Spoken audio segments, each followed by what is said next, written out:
BMW diff this.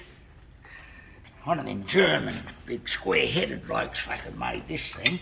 They got that green Loctite in. I think it's that 680 Loctite, which you got to break and change the seal. So what you're working with here is just a spline shaft. The tail shaft goes on. There's a nut that goes in there, got an elongated slot. So I machined that, made up this big spanner on that machining centre. So I'm going to put that on there.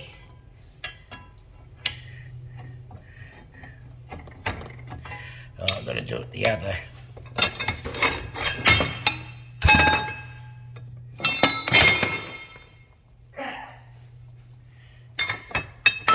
I drilled a couple of these holes out in this thing because one of these broke. So I made them 10mm, you see. Only going one way now. Now, this is where you get the trap in this thing. You got to do it that way. That's anchored. The nut is the part of the seal. So it's getting a bit easier now. So, have you ever seen a diff set up like this before? no, only a German could make a diff like this. That's why they come second in the war. Yeah. Even some of their Mercedes-Benz diffs have got shit bearings in them. Got about 7 rollers or 9 rollers, I think it is, in the front bearing. I've machined them out. Oh, could be Tarzan to work on these fucking diffs. Yeah. Got that green Loctite like we use in that truck with to hold the pilot bearing on. The other day. 680 it is.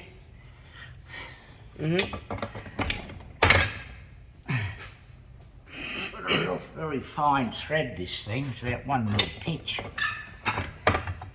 Tight all the way.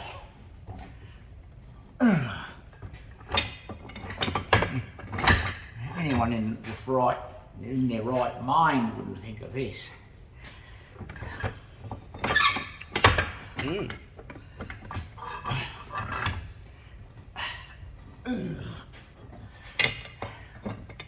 I couldn't hold the thing in the other way. Take that alloy cover off.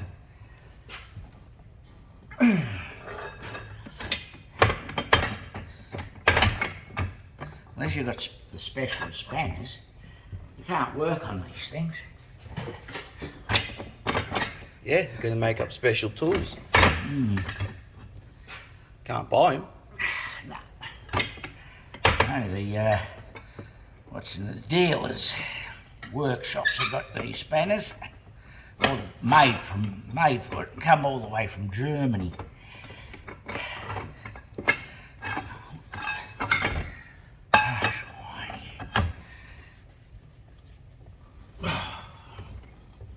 I mean, that's for fucking 5 minutes now.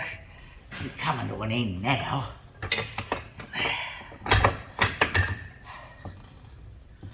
I marked it with a grinder, little hand grinder.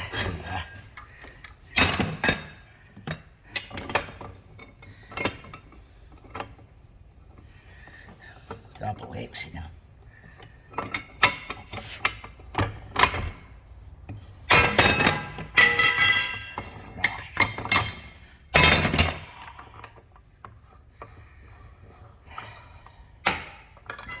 Feel the heat in it. It's got that green lock, see? So instead of having a flange with a nut, they have a nut that is the flange. It's the flange that the seal runs on when my thumb is, the pinion seal, dust cover, and it's the nut. A big fucking nut. Don't swear. Don't swear. Okay, I'll let you do all that. Yeah, so that's theoretically the wrong way to do things, because there's no anti-rotational. This goes directly down onto the ball bearing. Ball bearings in here.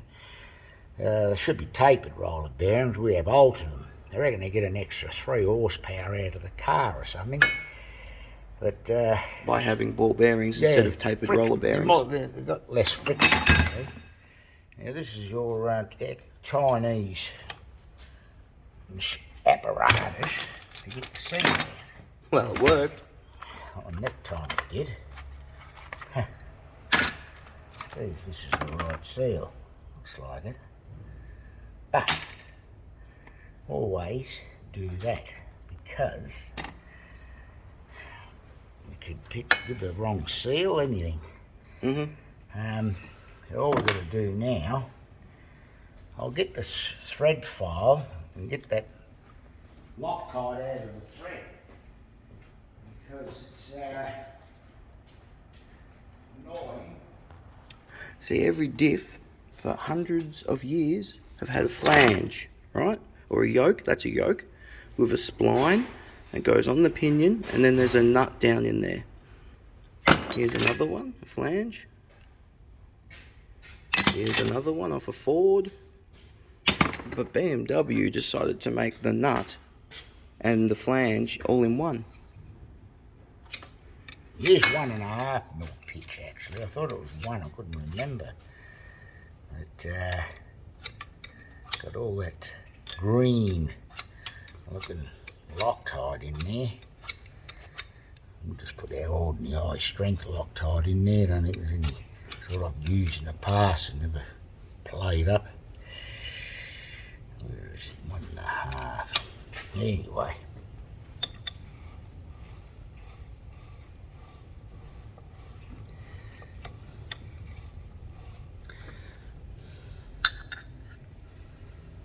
Looks like it's all come out of this.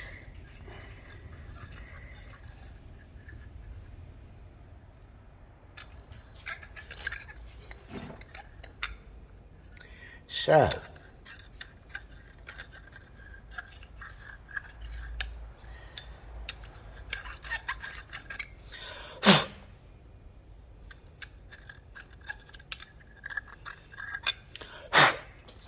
yeah, well, theoretically, it should be like the front of a stub axle. If you're going to have a nut directly touching a bearing, you should have a keyway of an anti-rotational washer there, so that if the bearing wants to skid around on the shaft, it can't influence this to undo. But that's why they got the keyway washer, like Land Cruisers use on their back stub axle. Even the front holds the wheels on, you see. Well, they probably thought of that, and that's why they got that Loctite. Oh yeah, well that was the proper way to make it. Machine a groove there, put a keyway washer on. You put this on with Loctite, and the job's done. Can't come undone. The way this is going, this is turning that way. It's a right hand thread, it's tending to unloosen that if that bearing starts skidding.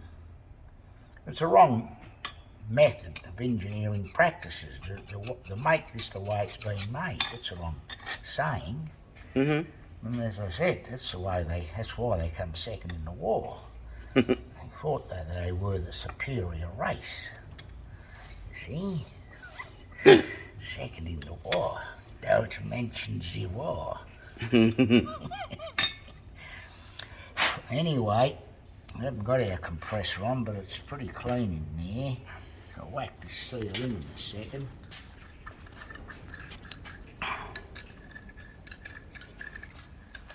You've got to be very careful when you set the tension on these bearings, because they're ball bearings, angular contact bearings they are. Twins there and twin there. You don't set them like a tapered roller bearing. Can't handle ends or preload the bearings. So all we've got to do is whack this seal in. That's going to go flush there. I'll find something. Wonder if that tool we've got is the right size. You know, the seal knocking in tool. Mm-hmm. Both of them are over here. Oh, look at that. Brand. In a BMW X5, the four-wheel drives, the carriers snap in half all the time.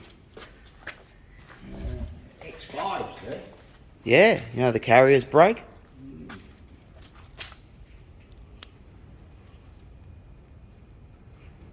So normally they have the spline and then a thread at the end of the nut. But on the BMW, it's the other way around: the thread, then the spline.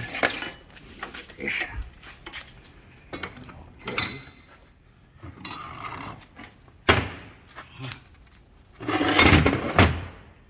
Now, let's get the rag. See the ball bearings down in there. Mm-hmm. Anyway,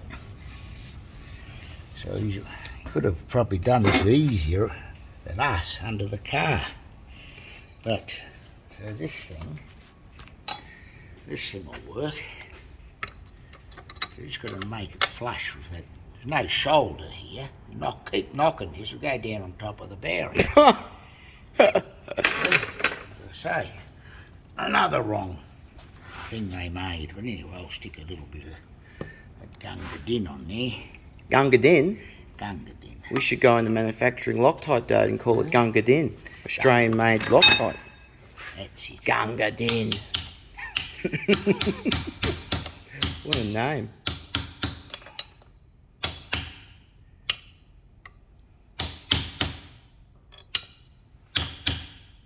Yeah, so you just got to judge it by looking at the top face. So, now that looks like, to me, square now.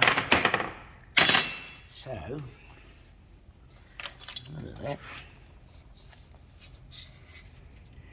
Without a shoulder there, when you knock it down, you can knock it out of square, knock it down too far. You gotta be careful. Yeah, ruin the seal trying to get it back out again, see? Yeah, knock it down too far and you can try and get it out and damage the seal. You have to buy a new seal. Yeah, That's why it's good to have a shoulder. Most diffs do have a shoulder. Right. VEs don't, I don't think. No, they Well, don't. that was made by a German. Yeah, a ZF. Made ZF diff. Anything made by a German always has something wrong with it. Yeah. Anyway, so now I'll put that in the lathe and with this what's it, mate?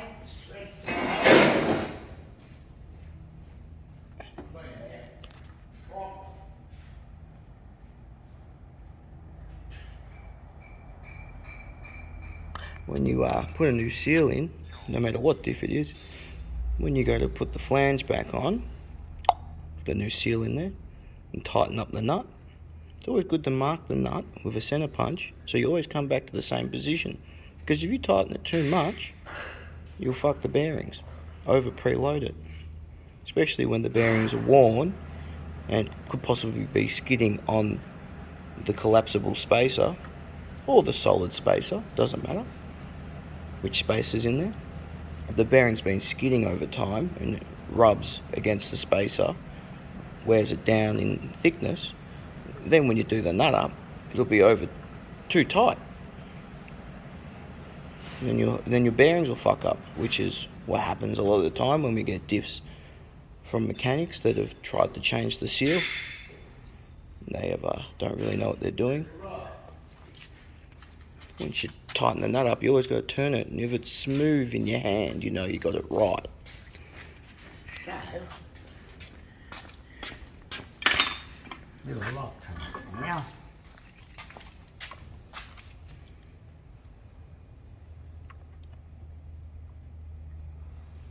You don't want to put too much Loctite on there. No profit. All the profits will be gone. So anyway, that's enough.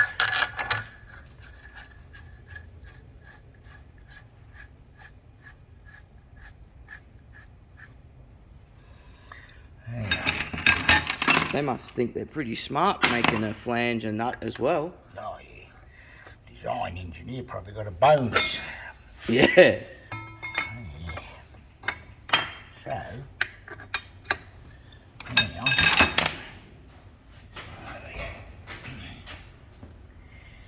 so we're going to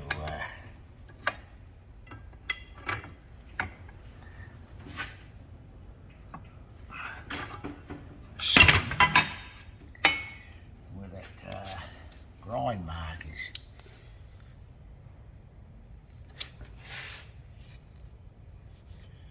It's actually right on it. Huh. Does it feel smooth? You marked it with a grinder, did you?